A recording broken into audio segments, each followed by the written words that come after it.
Everyone froze when a fisherman cast his net into the murky lake and, instead of fish, pulled up something no one could have ever imagined. Subscribe to the channel and tell us in the comments where you're watching this video from.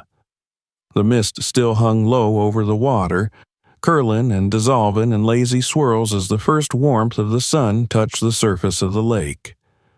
It was the kind of morning that seemed unchanged for centuries, when the stillness of nature gave the illusion that time itself had slowed.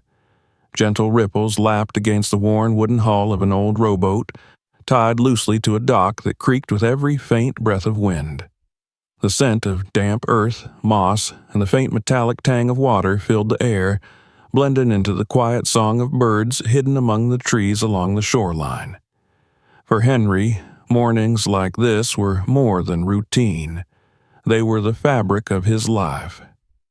Every day for decades he had risen with the light, pulling on the same weathered boots and the same faded cap, his hands wrapping instinctively around the coarse rope of his net. He moved with the kind of confidence that only comes from repetition and years of practice, each gesture smooth and unhurried, as though his body had long since memorized every detail of the ritual. His dark, lined face was calm, his breath steady, and though his back ached and his knees reminded him that time was no longer his ally, the lake always welcomed him like an old friend. He pushed his boat out from the dock with a grunt, the wood groaning in protest as it shifted into the water. The oars dipped with rhythmic splashes, breaking the silence in perfect intervals. Henry's eyes scanned the water's surface, the way a man looks at the expressions of someone he has known all his life, searching for signs, for patterns invisible to the untrained. He knew where the reeds grew thickest, where the fish tended to gather when the water cooled overnight, where currents shifted under the surface. Each detail was etched into his memory from years of quiet observation. When he reached the spot that felt right, a place where the sun's reflection shimmered faintly like broken glass, he laid the oars across the boat's edges and lifted the net. The coarse fibers bit gently into his palms. He worked slowly, uncoiling the loops, his breath moving in time with the measured motions. The sound of the net slipping into the water was soft, a hush that disappeared instantly into the vast stillness around him. He leaned forward, letting the weight of the net sink. Usually, it would drift down and spread across the lake bed, catching weeds, perhaps a few perch or trout if fortune favored him. For a few long moments, nothing felt unusual. Henry shifted his weight, listening to the lap of water against the hull, watching the faint outlines of fish dart beneath the surface. Then, as he gave the line a tug, something struck him as odd. The net resisted with a firmness he did not recognize. He pulled again, harder this time, expecting it to slide free of a snag or drift upward with a struggling fish. Instead, it clung stubbornly, as if held by some immovable weight far below. A frown settled across his face. He braced his boots against the boards of the boat and leaned back, drawing on the strength that his wiry frame still possessed. The net strained, but gave almost nothing in return. Henry muttered under his breath, though not in frustration so much as calculation. Perhaps it was a fallen tree branch, or some sunken log that the net had wrapped itself around. That would not be unusual in a lake like this. There were stories of debris that had been lying unseen for decades, remnants of storms or discarded pieces of equipment from long-gone builders.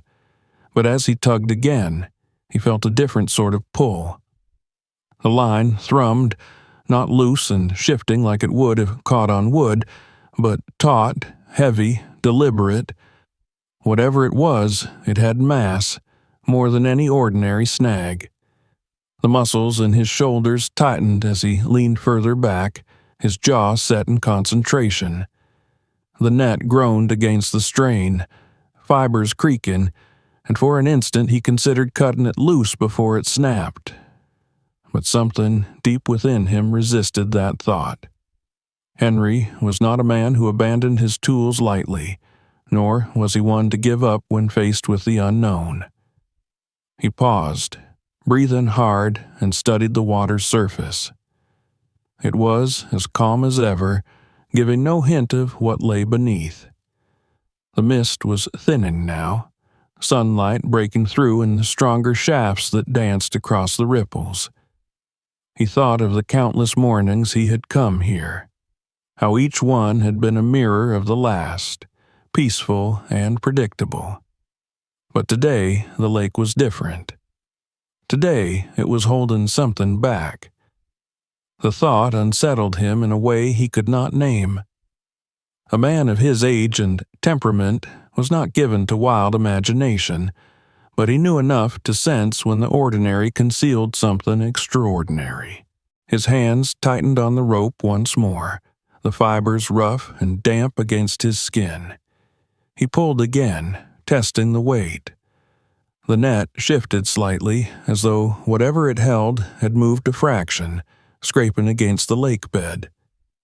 A deep vibration traveled up through the line into his arms, confirming that this was no mere branch or clump of weeds. Henry's brow furrowed as he considered his options. Alone, he would not have the strength to lift it. Whatever lay below was too heavy, too rooted in the mud. And yet the curiosity gnawed at him. A fisherman's life was full of repetition, of cycles that rarely broke. To encounter something so unusual was like being confronted with a secret whispered by the lake itself. He could not turn his back on it now, not without knowing. He pulled the net tight to the boat's edge, securing it with a knot against a cleat so the weight would not slip back into the depths. His breathing was uneven now, less from exertion than from the growing sense of anticipation building inside him. His gaze swept the far shore, where the outlines of a few houses were barely visible beyond the trees. Someone would need to help him. He would not solve this mystery alone. For a long moment he sat still, listening to the sounds around him, the call of a distant bird, the ripple of water against the hull, the faint creak of the net straining under its burden. The lake had given him many things in his lifetime: food, solace, peace. But now it was offering something else, something that felt heavier than fish or fortune. He sensed that the next hours would not be ordinary, that what clung to his net was not a random weight, but a story buried in mud and time. He reached for the oars again, the boat shifting as he prepared to row back toward shore. His decision was made. He would find others, gather help, and return to drag from the water whatever it was that had disturbed his morning ritual. The mist was lifting quickly now, the lake widening before his eyes, and for the first time in years Henry felt a shiver of uncertainty run through him. It was as though the lake itself had opened a door he had never seen before, and he had just stepped across its threshold. Henry rowed back to shore with the knot holding the net still straining against the weight beneath the water. Every dip of the oar seemed heavier than usual, as though the burden hidden under the surface had already fastened itself to his mind as well as his boat. When he reached the dock, he tied the boat securely, his hands working faster than his thoughts, and then he walked quickly up the worn path that led toward the cottages scattered along the edge of the lake. He did not often ask for help, but this time he knew he had no choice. The net would not give way, and the object beneath it was too heavy for one man to haul up alone. His first knock was on the door of an old neighbor, a man who had fished the lake in his younger days and who still kept tools in his shed that could be useful. Soon another man joined them, then a third, curiosity spreading quickly as it always did in small towns where the slightest unusual event broke through the monotony of daily life like a spark in the dark. By the time Henry explained what he had felt at the end of his net, a small group had gathered, each one eager to see what the lake was hiding. When they returned to the dock, the water lay calm again, betraying no hint of the struggle that had taken place earlier. Henry climbed into the boat first, and the others followed with ropes, hooks, and poles. Together, they rowed back to the spot where the net strained, and Henry pointed to the line tied off against the side of the boat. The men leaned forward, their faces expectant, and one of them gave the rope a testing pull. Immediately, the boat listed to the side as the weight below pulled back, and a murmur rippled through the group. This was no ordinary snag. They began to haul, their bodies swaying in rhythm, each man gripping the rope with both hands as it tightened against the strain. For a long moment, it seemed impossible. The weight fixed to the bottom of the lake as though it belonged there permanently. But slowly, with grunts of effort and the creaking of straining wood, the line began to shift. Bubbles rose from the depths, breaking at the surface with hollow plops. Then the water darkened, a cloud of silt rising as if disturbed by something vast. The first glimpse came in the form of a corner, jagged with rust and dripping with clumps of weed. It glistened under the morning light with a dull, reddish hue. One man squinted, thinking it might be an old barrel. Another thought perhaps it was some kind of farming equipment discarded long ago. But as more of it broke the surface, the shape began to betray itself. It was smoother than a barrel, broader than a plow. Henry's eyes narrowed as recognition flickered faintly, though he dared not trust it yet. The men adjusted their grip, repositioned their weight, and pulled again. Inch by inch the object rose, its outline emerging from the water like a long-buried relic being exhumed. The reddish gleam grew wider, the curved line of metal clearer. Suddenly, one of the men gasped and muttered that it looked like the side of a car. The word hung in the air, impossible and yet undeniable. A car, here in the middle of the lake where no road reached and no one had ever mentioned an accident. Excitement quickened their movements. They pulled harder, the water frothing as the mass began to reveal more of itself. The bow of the boat dipped alarmingly under the strain, forcing one of the men to counterbalance at the stern. Henry's hands burned against the rope, his muscles taut, but he did not let go. He felt the same strange mixture of anticipation and unease he had experienced earlier, only now magnified by the confirmation that they were uncovering something extraordinary. Bit by bit, the surface broke away to reveal a wheel caked in mud, then part of a fender still streaked with remnants of once bright paint. The color was startling even beneath the rust and filth. A deep, earthy orange that must once have been vivid, now transformed into a strange combination of brightness and decay. The men exchanged glances, wide-eyed, but none stopped to comment further.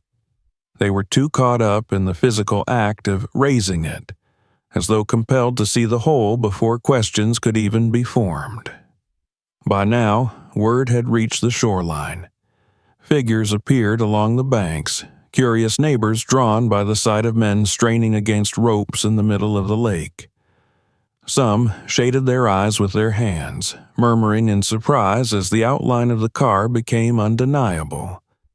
Henry could hear faint shouts of astonishment from the crowd as they realized what was emerging. He ignored them, focused entirely on the task at hand, sweat stinging his brow as he fought the resistance of the lake. The water resisted as if reluctant to release its secret, dragging at the vehicle, pulling it down each time the men gained a little ground.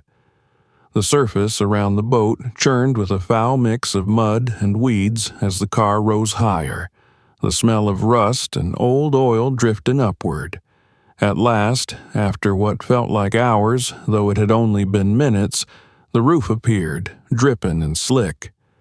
The men leaned back, their arms trembling until enough of the vehicle protruded for them to loop heavier ropes around it. When the final pull came, the car shifted with a sucking sound, as if the lake itself sighed in defeat. The vehicle broke free from the mud's grasp and bobbed awkwardly in the water for a moment before settling, half submerged but undeniably whole. Gasps and murmurs echoed from the shore, more people having gathered now, drawn by the spectacle. Children pointed, wide-eyed, while older residents crossed their arms, their expressions ranging from amazement to unease. The men in the boat sat breathless, staring at what they had brought to the surface. There was no denying it now.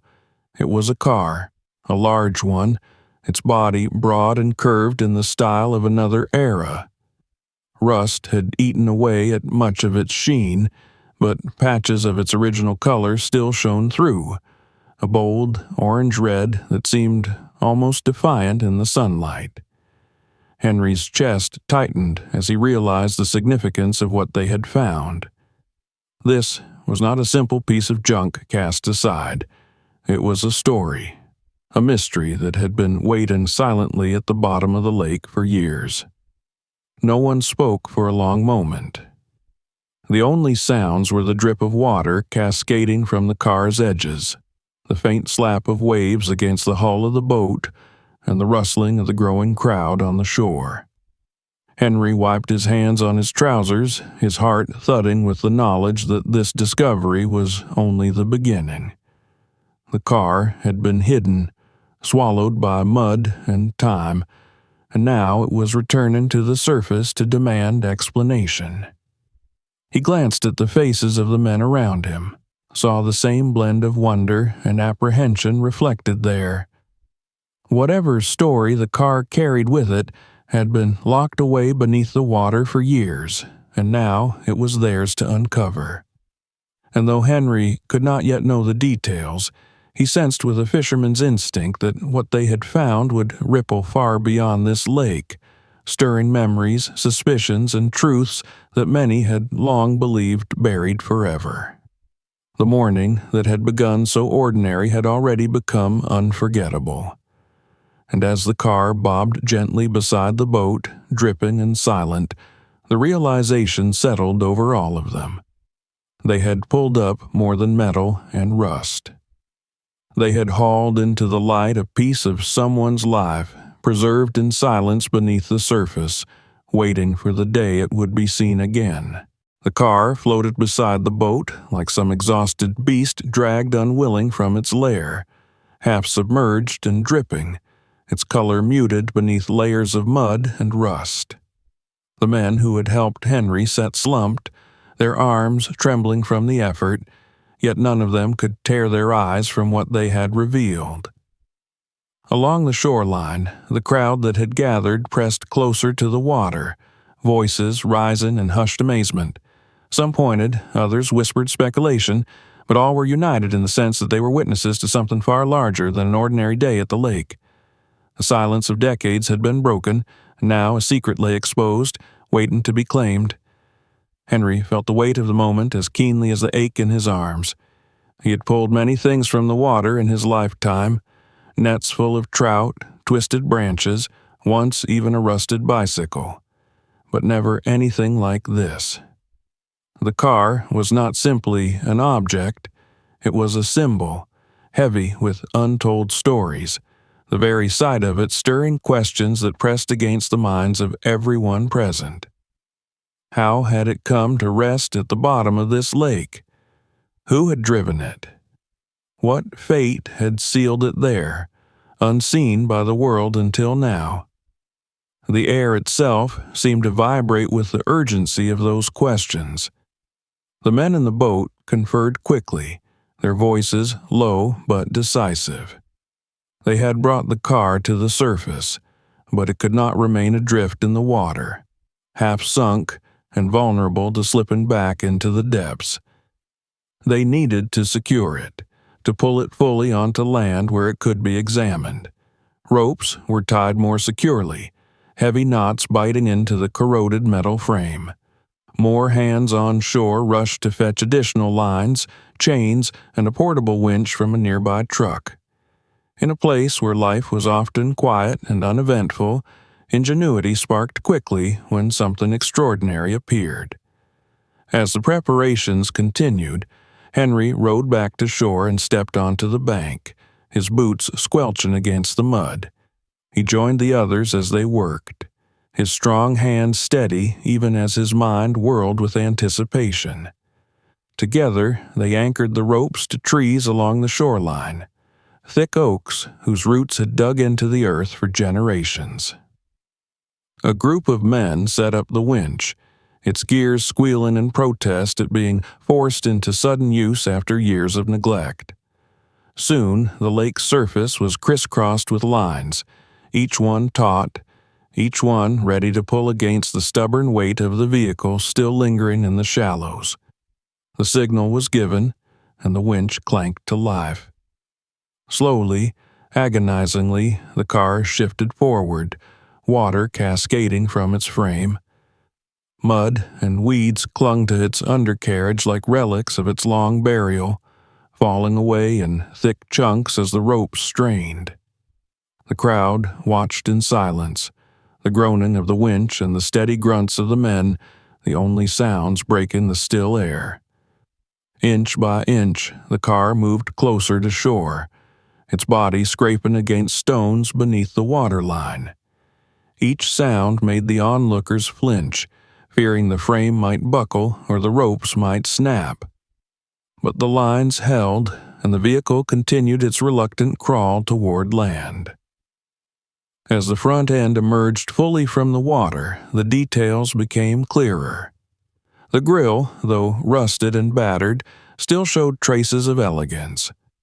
The curves of the hood spoke of craftsmanship from another era, when cars were more than machines, when they were symbols of pride and ambition.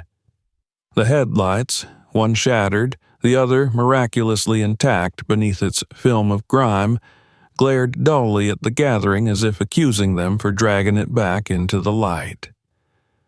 The reddish-orange paint, dulled by years of immersion, nonetheless retained a hint of its former brilliance, catching the sunlight in patches that shone like embers. Children pressed forward, their eyes wide, some whispering to each other that it looked like something from a movie. Older residents shook their heads, their expressions caught between awe and unease. For many, the sight of such a car was a memory of youth, a reminder of decades gone by. But none could remember hearing of a car lost in the lake, and certainly not one so grand. The questions mounted as the ropes continued their laborious task, dragging the vehicle closer until at last its rear wheels broke the surface and the full body was visible. It was massive, broader and longer than most modern cars, with lines that spoke of a different generation's idea of style. Though the lake had claimed its shine, the dignity of its design remained. Even covered in muck, it seemed out of place, like a fallen monument that demanded reverence. The murmurs from the crowd grew louder, some already speculating about its make, its model, its year. Someone suggested it was a luxury car from the 70s. Another muttered that it might be even older. Whatever it was clear it had once been valuable, cherished, and now it was an enigma that had surfaced without warning. When the final pull brought the car fully onto the muddy bank, a collective sigh of relief rose from the men straining at the ropes. The vehicle sat heavy and silent, water pouring from its doors and seams and streams, puddling around its tires. Weeds dangled from the bumper, mud streaked across the windshield, and the smell of rust and stagnant water clung thickly to the air. Yet, beneath the filth, the essence of the car shone through. It had been something beautiful once, something admired, and now it was something else entirely, a mystery made solid, undeniable, impossible to ignore. Henry stood with the others, his chest heaving, his eyes fixed on the car. His heart beat with the knowledge that what they had pulled ashore was more than a relic of metal. It was a story waiting to be told, a past demanding to be remembered. The others sensed it too, their gazes drawn to the vehicle as though it might, at any moment, speak for itself. The murmurs of the crowd swelled into conversation, theories whispered and debated. Some said it must have been stolen and dumped. Others thought it could be linked to someone who had vanished years ago. A few insisted it was simply an accident, a driver gone astray in the dark. Yet the unease that lingered in the air made none of those explanations feel sufficient. The car looked too deliberate, too whole, as though it had been placed there with intent. The sunlight grew stronger, burning away the last traces of morning mist.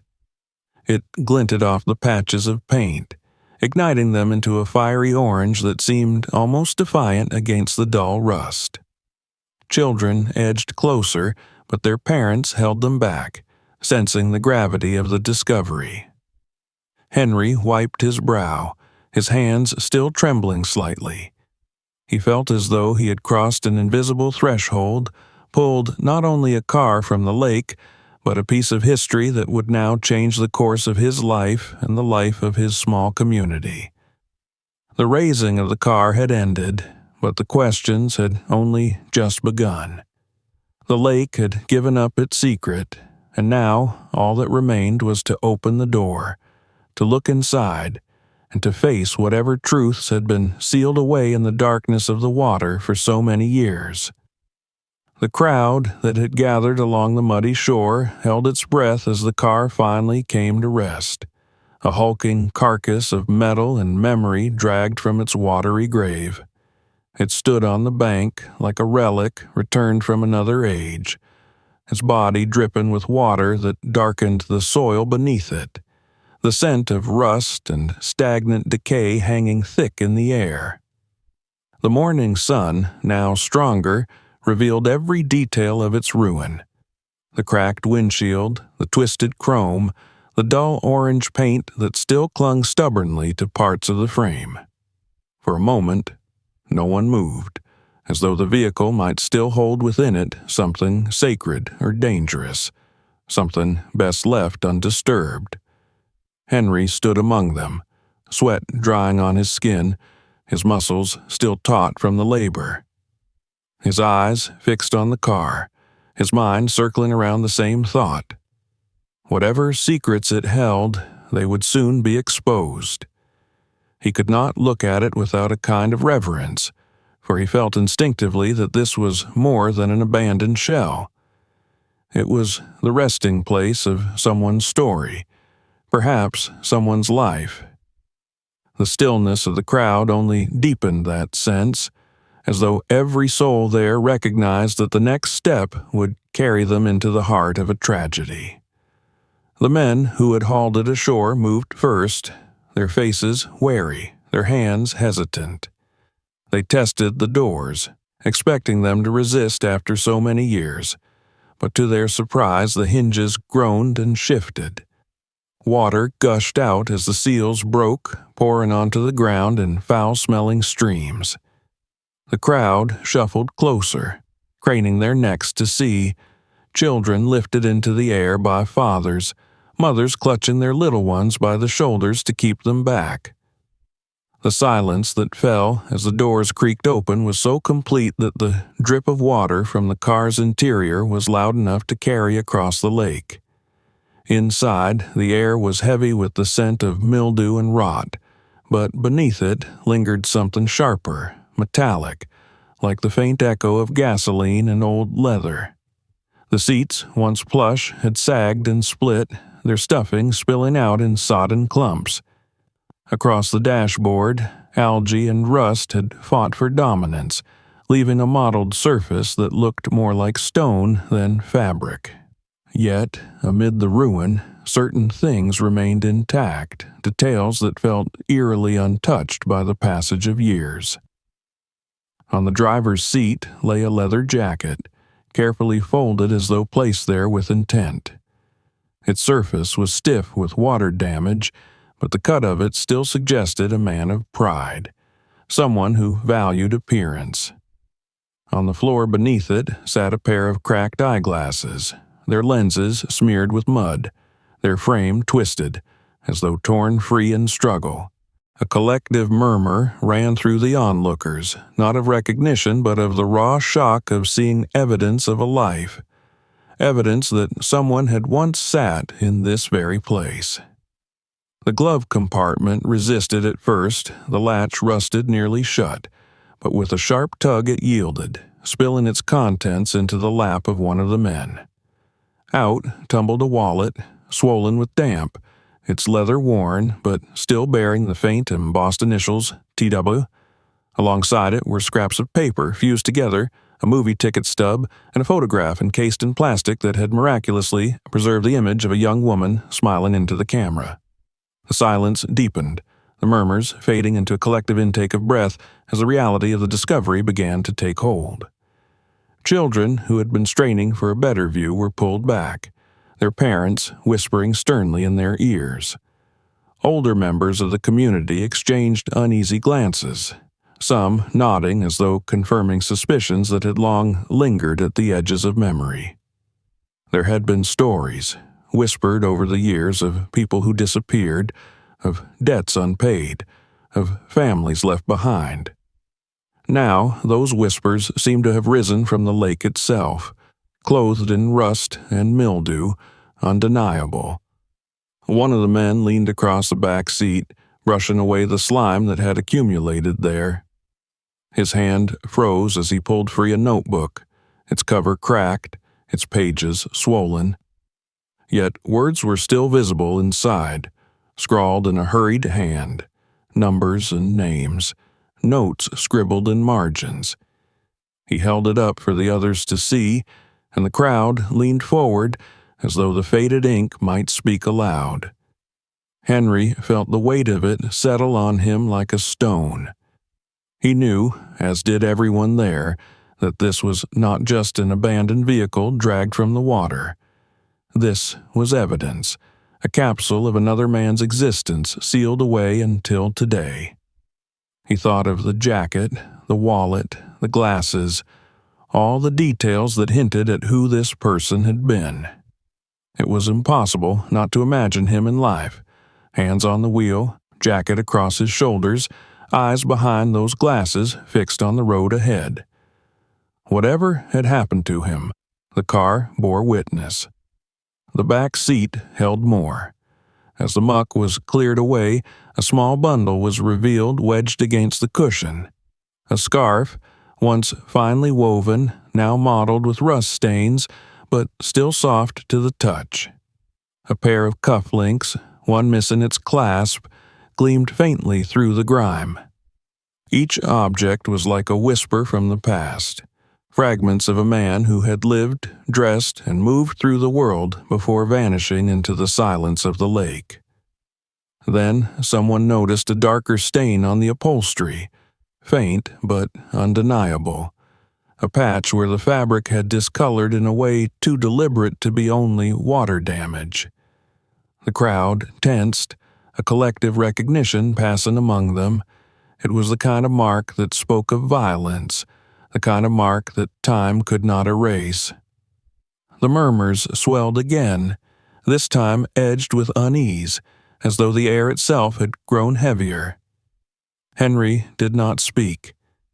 His eyes traced the line of the steering wheel, the cracked dashboard, the fragments of life scattered within.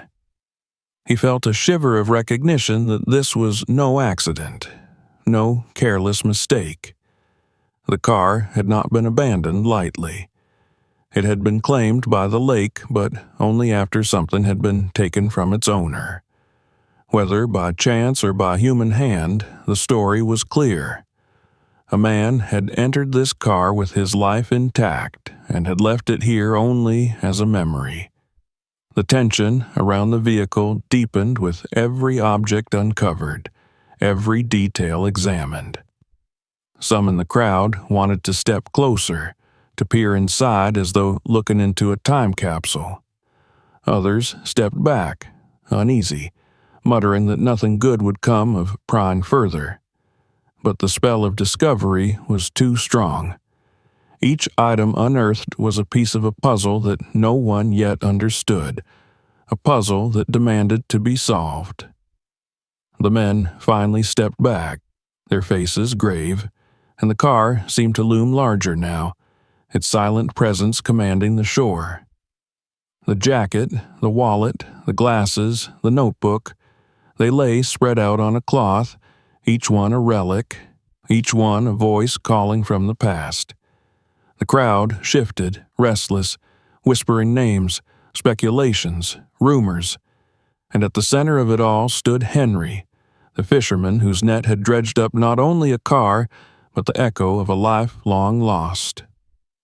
As the sun rose higher, warming the scene with its indifferent light, Henry felt the certainty settle within him. The lake had surrendered its secret, but the truth it carried was far from clear. The car's interior was not simply a ruin, it was a testimony, a silent witness to something that had happened years ago, something that had remained hidden beneath the calm surface until this very morning. And now that it had come to light, it would not be ignored. The discovery inside the cabin marked the beginning of a story that the town would no longer be able to keep buried. The weight of it pressed against them all, urging questions, demanding answers. And Henry knew, as he looked once more at the dripping frame of the car, that their lives had already shifted. The ordinary morning was gone forever, replaced by a mystery that would draw them all deeper, one detail at a time. The discovery inside the car changed the mood of the crowd in an instant. What had begun as a spectacle, a curiosity that drew neighbors and children to the lakeside, now pressed down on everyone with a weight that was unmistakable. The jacket, the glasses, the wallet with its initials, the stained upholstery, all of it spoke not just of abandonment but of finality, of a life ended rather than a car discarded. People stepped back, the earlier chatter fading into a heavy silence, as though the air itself warned them that they were no longer simply witnesses to an unusual find, but participants in a story much darker. Someone had already sent word to the authorities. In towns like this, news traveled faster than any official call, and by the time the first police car arrived, the bank was crowded with more onlookers than Henry had ever seen, gathered in one place by the lake. Officers moved quickly to push them back, stringing tape along the shoreline, their faces stern as they surveyed the dripping mass of metal and the objects laid out on the cloth. Cameras clicked, notebooks opened, and questions began to fill the air in sharp contrast to the reverent hush of the earlier hours. Henry stood apart, his arms crossed, watching as uniformed men and women examined the vehicle. Their gloves glistened with water and mud as they leaned into the car, carefully lifting the items that had been discovered and sealing them into plastic bags. The notebook, swollen with damp, was handled with particular care, each page separated delicately to preserve what writing remained. The wallet was opened under the cautious eye of one officer who confirmed the initials embossed in the leather. Another cataloged the photographs, the movie ticket, the cufflinks, every detail treated as evidence. When one officer straightened and approached the crowd holding a clipboard, a hush fell over the gathering. His voice was steady, professional, but his words carried the chill of finality. The car, he explained, was registered to a man named Thomas Wilson. He had vanished 10 years earlier, leaving behind debts, unanswered questions, and a family that had never truly known what had become of him. At the time, his disappearance had been attributed to flight. Rumors had spread quickly then that he had run from creditors, that he had left for another woman, that he had abandoned his responsibilities. The police of that era had searched but found nothing, and in time the case had grown cold, folded away into silence. Now, standing before them, the officer said what everyone already understood. This was no longer a mystery of absence, but of death. The car, the belongings, the stains inside the cabin, they all pointed toward a life ended in violence or despair. The crowd reacted in a wave of murmurs, shock mingled with the strange vindication of long-held suspicions. Some nodded grimly, recalling the whispers from years before. Others shook their heads, unwilling to accept that the man they remembered, whether with fondness or scorn, had been lying at the bottom of their lake all this time. As the officers worked, more specialists arrived, detectives in plain clothes, forensic teams with their kits, photographers capturing every angle of the car. They cordoned off the immediate area, erecting tents to shield the evidence from the sun, and began their systematic search. They crawled beneath the vehicle, examined the undercarriage, scraped away mud and algae with the care of surgeons. Every detail was noted, every mark catalogued. Henry watched as one of them pointed to a dent in the rear bumper, his expression tightening. Soon, another investigator crouched to confirm it.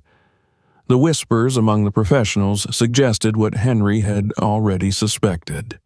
This was no simple accident. The possibility of a crime hovered in the air like a storm about to break. If the car had skidded into the lake by chance, why had it remained hidden for so long without a trace? If it had been driven deliberately into the water, why were the belongings inside so carefully arranged, as though left behind with intent? And if it had been pushed, forced into the depths, then who had done it, and why? The crowd slowly thinned as the day wore on, parents pulling their children away, neighbors returning to their homes with heavy expressions and hurried whispers. But Henry remained, his eyes never leaving the scene. He felt as though he had become tied to the discovery, that the weight of the car was now bound to him as surely as the rope had been to his net. The officers did not question him harshly. He was, after all, the man who had stumbled upon the truth, but they took his statement, writing down each word as he described the moment the net had caught, the strange heaviness that had resisted him, the first glimpse of the rusted orange corner rising through the water. By evening, the shoreline was transformed. Floodlights had been erected, casting stark white beams across the mud, and the car sat beneath them like a figure under interrogation. The evidence bags, now filled with the belongings of Thomas Wilson, lay on tables nearby, each one labeled and numbered. Detectives spoke quietly among themselves, their expressions grim. One of them gestured towards the dark stain on the back seat, another nodded toward the twisted glasses, and slowly a narrative began to form, though it was not yet spoken aloud. Henry walked home that night with heavy steps, the images of the day replaying endlessly in his mind. He thought of the jacket folded neatly, of the photograph smiling through its plastic cover, of the notebook filled with hurried names and numbers. He thought of the lake, calm once more, its surface reflecting the moonlight, as though it had not just surrendered a secret it had guarded for a decade. And he thought of Thomas Wilson, a man he had never met, whose final journey had ended beneath the very waters Henry had fished all his life. Sleep did not come easily. Even with his eyes closed, Henry saw the dripping car, heard the creak of its doors opening, smelled the sour mix of rust and decay. He imagined the night Wilson had last sat behind that wheel, the sound of the engine, the flash of headlights, the silence as the water swallowed it all. He did not know whether Wilson had gone into the lake by choice or by force, but he knew with certainty that the truth had not been buried with him. It had lingered, waiting until the pull of a fisherman's net had brought it into the light. The next morning, the investigation deepened. Reporters arrived, their cameras flashing, their questions sharp and relentless.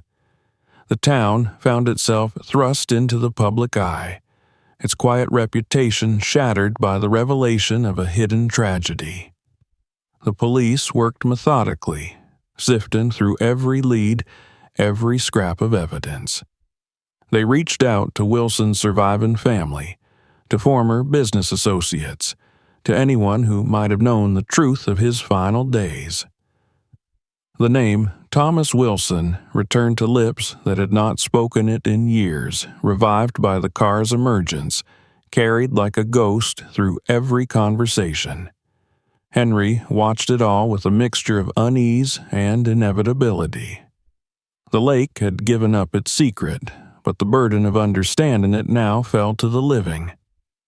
The investigation was no longer just about a car in the mud. It was about a man, about debts and loyalties, about choices and consequences that had rippled outward long after his disappearance. And Henry, though he wished only for the quiet rhythm of his fishing, knew that he would never again cast his net without remembering the day the water had caught something far heavier than fish. As the days passed, the questions multiplied, but answers remained elusive. The car stood as mute testimony, its rusted frame holding truths that the investigators tried to pry loose. The community, once bound by the simple routines of small-town life, now found itself divided between those who wanted the truth and those who feared it. And at the heart of it all lay the undeniable fact that a man who had once lived among them had been hidden beneath their lake, his story untold until fate, or perhaps the persistence of a fisherman's net, had dragged him back into their lives. The investigation was only beginning, and Henry knew that what had been uncovered was not the end of the mystery, but the start of something larger, something that would reach further back into the past and deeper into the present than anyone yet imagined. The days that followed the discovery transformed the quiet lakeside town into a place of restless anticipation.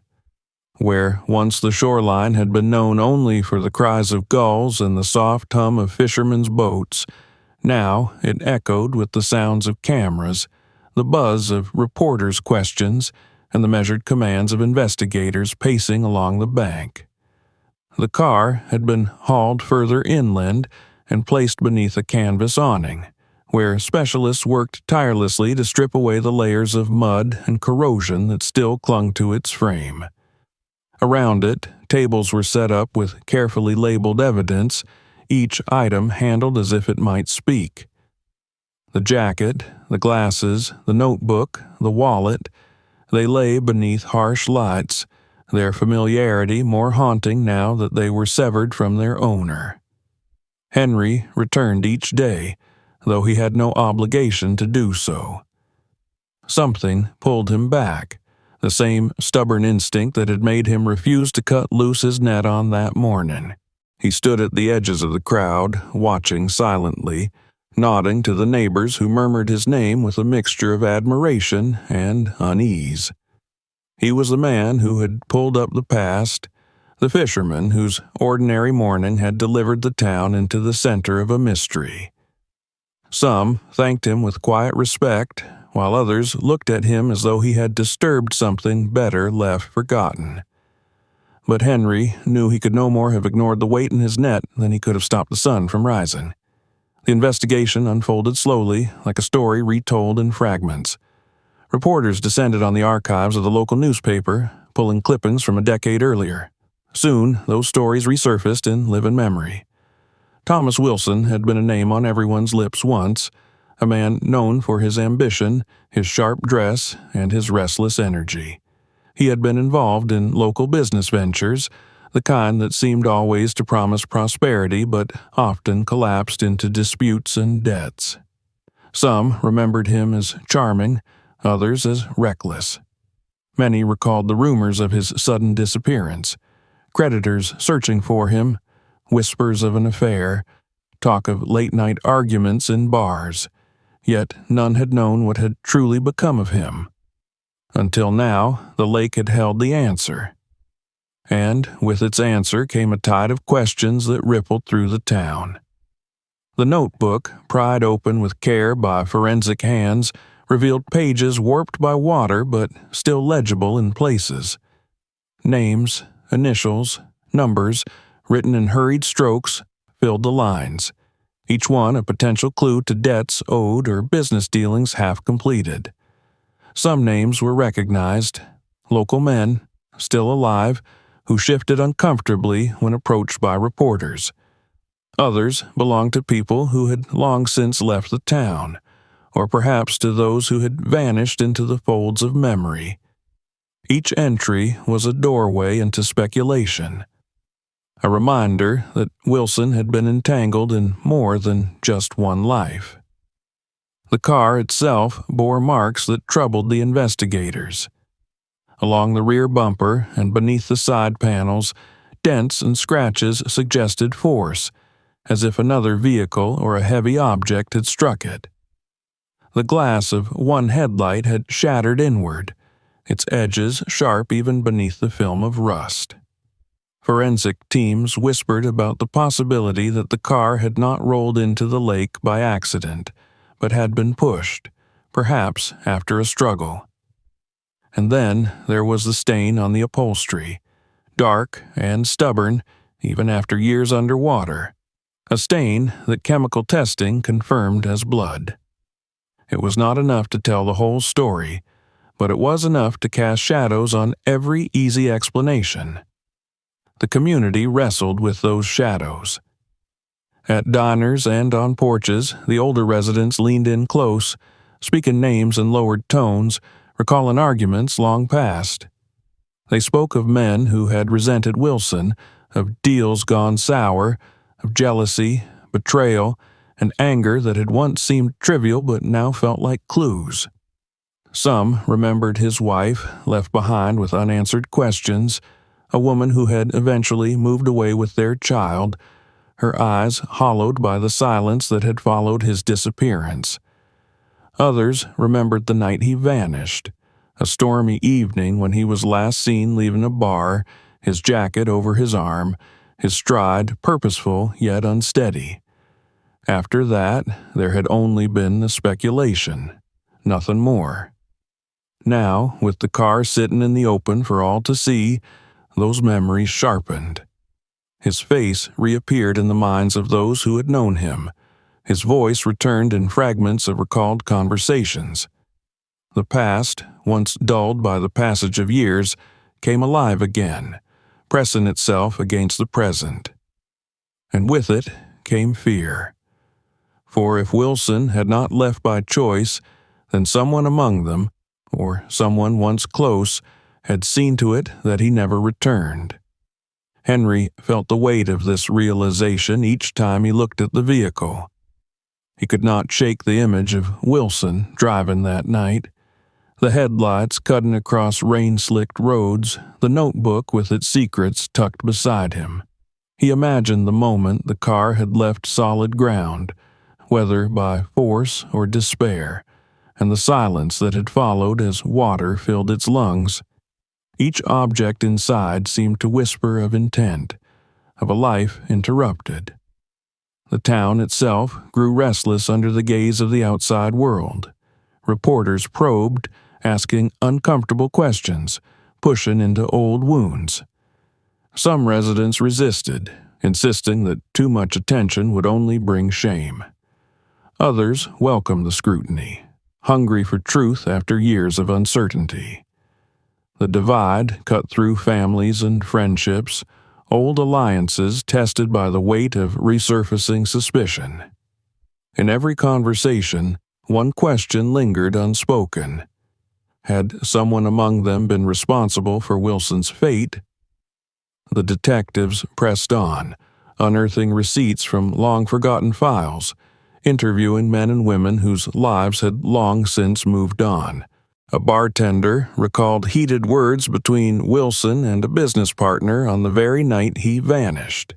A mechanic remembered him bringing in the car days earlier, replacing brakes that should not have failed so soon.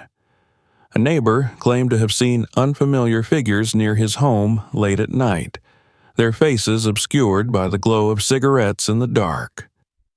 Each fragment added to the puzzle, but none completed it. The mystery grew, sprawling across time and memory, demanding answers. Henry found himself caught in the current of it all. Though he had not known Wilson personally, he felt bound to the man now, as though the weight of his story had passed from the lake into his own hands. Each time he walked along the shore, casting his net into waters that seemed unchanged, he saw the reflection of the car's rusted frame, the gleam of its headlights in his mind. The lake no longer felt the same. Its calm surface hid too much, and Henry wondered what other secrets lay buried beneath its silence. But this was no longer about a lake or a fisherman's discovery. It was about the truth that had been hidden, the past that had been forced to the surface. The name Thomas Wilson returned each day in newspapers, on television, in conversations whispered at the grocery store. His story had ceased to be a rumor and had become a reckoning, and though the investigation had yet to reveal the whole truth, the certainty grew stronger with each passing day.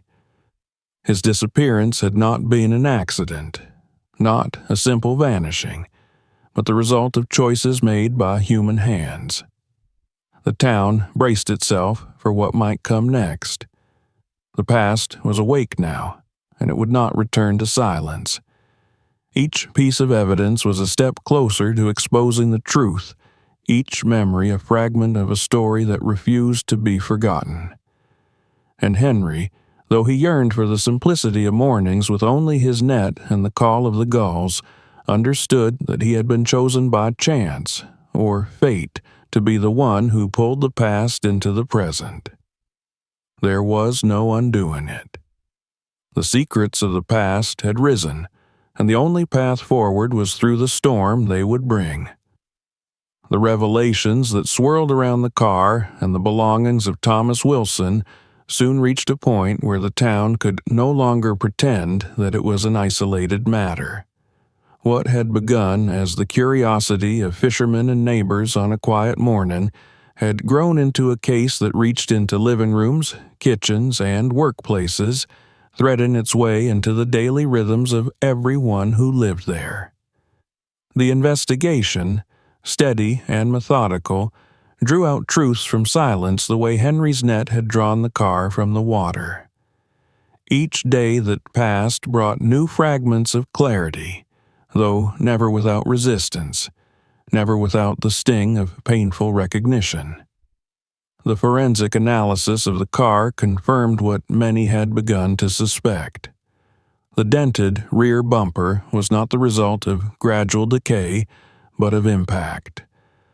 The shattered headlight bore marks consistent with a collision. Most damning of all, the traces of blood on the upholstery revealed through testing that they belonged to a man of Wilson's age and profile. It was as though the car itself had preserved the last moments of its owner, mute testimony that time and water had failed to erase. The investigators spoke little to the public, but their expressions carried the weight of what they knew. This was no accident. Soon, the detectives began to press harder on those whose names had appeared in the waterlogged notebook. Some were called in for questioning, emerging pale and tense, refusing to meet the eyes of neighbors as they returned home. Old stories resurfaced with new sharpness. Men recalled business deals that had soured, debts left unpaid, threats whispered in smoky bars when Wilson's charm could no longer cover his recklessness. It became clear that he had not only made friends but enemies, and in the narrow lanes of a small town, enmities could linger like stains, invisible until the right light revealed them.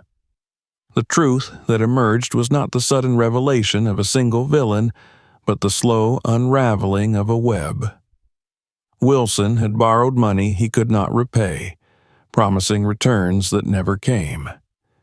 He had cut corners, leaving others to bear the cost of his ambition.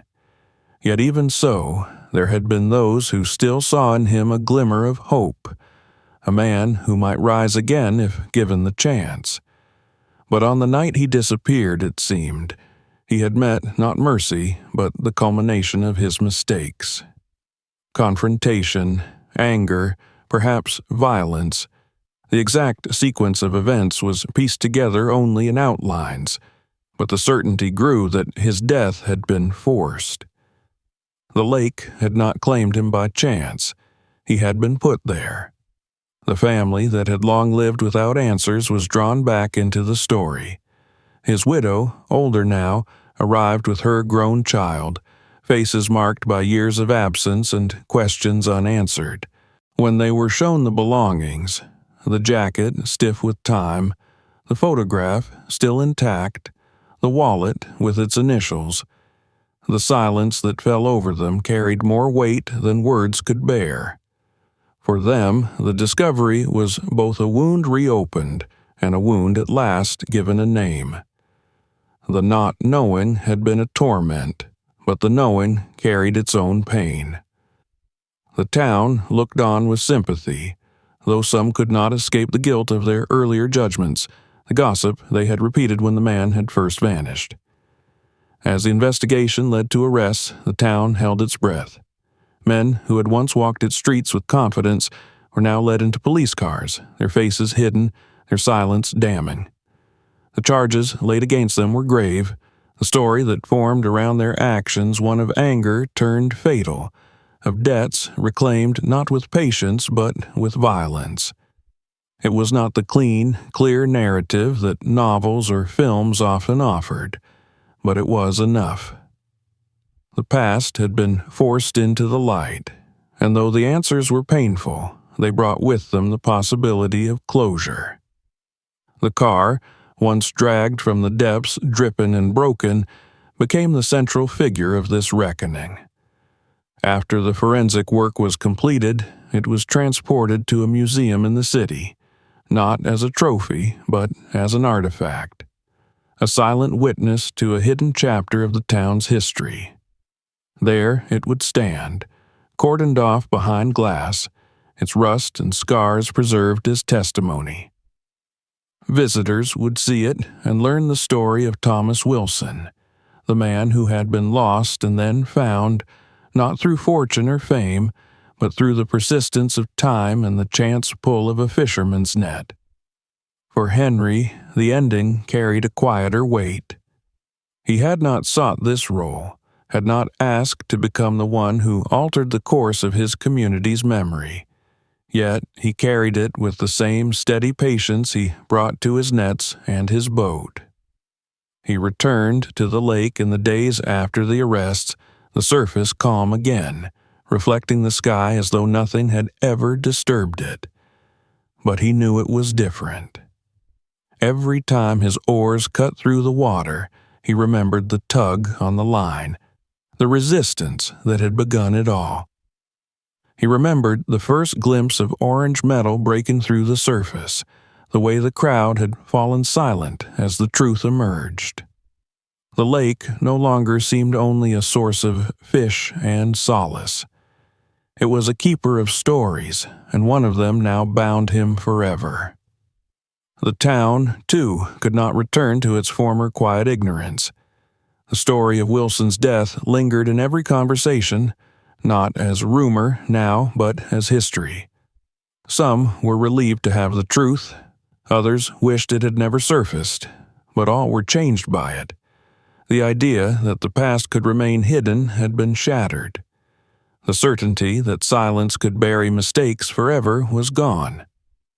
In its place was the knowledge that truth had a way of rising, even through mud and water, even after a decade of darkness.